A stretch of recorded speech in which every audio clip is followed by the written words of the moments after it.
Good evening, ladies and gentlemen. We're about to read to you Stories of Don Bosco by Peter Lappin. You're going to read, sir? Yes or no? All right, then I'll do it for you. The experiment that failed. Every Sunday evening, when the oratory closed, he found himself obliged to send away his boys. Although most of them went home, there were others who had no home to go to. Sending these into the night cost him a great deal, for he knew that when they left the oratory, they slept in the streets, in the parks, in the hallways, anywhere. Although to think of housing them at the oratory, even for a night, seemed a little foolhardy, he still felt he had to do something for them. He began by inquiring how much Pinardi, the owner of the boarding house, wanted for it. $80,000, he was told. Since he considered the price far too high, he decided to go ahead and use whatever means he had at his disposal. "Let's make a start," he told his mother.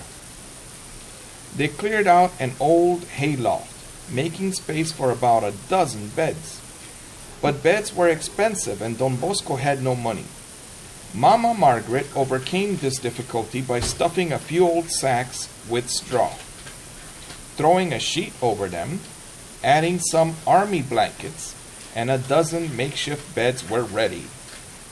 The next problem was how to bring in the boys, and here Don Bosco decided to let Providence take a hand in this new venture. Coming home late one night from a sick call, he ran into a group of dubious young characters.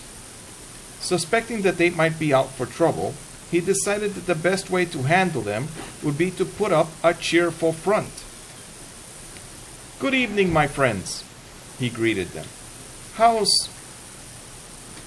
are things?" "Not so hot," said one who was evidently the leader. "How come?" "We're thirsty, but we haven't a cent to buy a drink. You wouldn't like to buy one for us, would you? You buy us a drink and you won't have any trouble." Despite the threatening tone of the voice, Don Bosco responded easily. "All right, I'll buy you a drink, but on one condition." "Condition?" "That I have a drink with you." "Fine," they cried. And any more conditions like that?" "Yes, but let's drink first," said Don Bosco. Don Bosco accompanied them to the tavern, not so much to avoid trouble as to try out a plan that was slowly forming in his mind. "Fill 'em up, bartender," shouted the leader. When the glasses were filled, he held up his and called for silence. "Let's toast," he said, "to the best priest in Turin, Don Bosco." "Thank you, boys," said Don Bosco. Then he too called for silence. "Are you all happy?" "You bet." "Very well," he said. "Now I want to ask a little favor." "Done," said the leader. "You want us to smash windows? Just say the word." Whoa! "No, my friends, I want you not to blaspheme any more the way you were doing outside."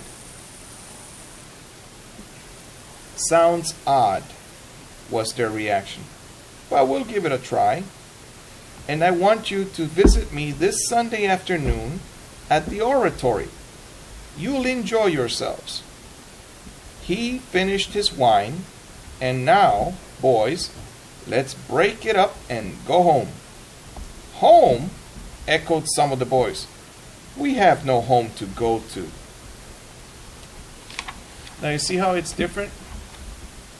Now in the United States, if you go buy wine for children or young teenagers, what could happen to you?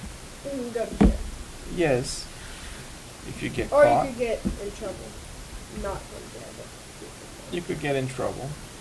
But long ago, you want a beer? Here you go. You're 10 years old. It's all right. Here you go.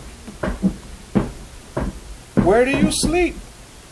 "Sometimes we go to the hostel or pay for a shakedown." Sometimes we sneak into a stable, or else we sleep out. In any case, it's time we broke it up, insisted Don Bosco. You fellows who have homes to go to, good night and God bless you. You others want to come along with me? Although surprised at the invitation, 6 of them started out with him. Along the way, he picked up 6 more stragglers. Here's the 12 apostles, Mama, he called out when he reached the oratory. Could you whip up something to blunt the edge of our appetites? We've come to stay the night.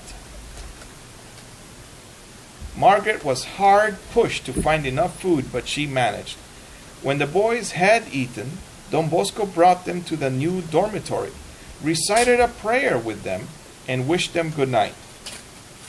As he left them, he could not help feeling that something important had been accomplished. Early next morning, he went to waken his 12 apostles, and after listening carefully, could not hear a sound. They certainly sleep well, he thought. Maybe I've come too early. He opened the door of the loft, looked in, and saw at once that he had come not too early but too late. The apostles had already risen and gone, and with them had gone the sheets, pillowcases, and blankets. They stole! Yes. For a moment he could not believe his eyes. Then slowly the tears made their way down his cheeks.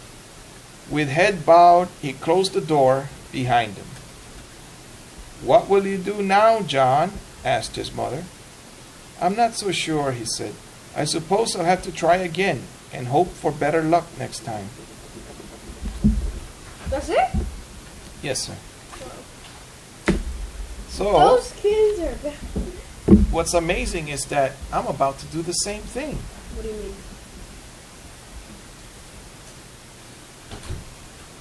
Remember that his 12 didn't stay the night. And if the children don't want to spend time with me, then I don't spend time with them. Do you see? The same thing that Don Bosco is saying, the same thing. I will have to try again and find new children. God bless you and those that surround you.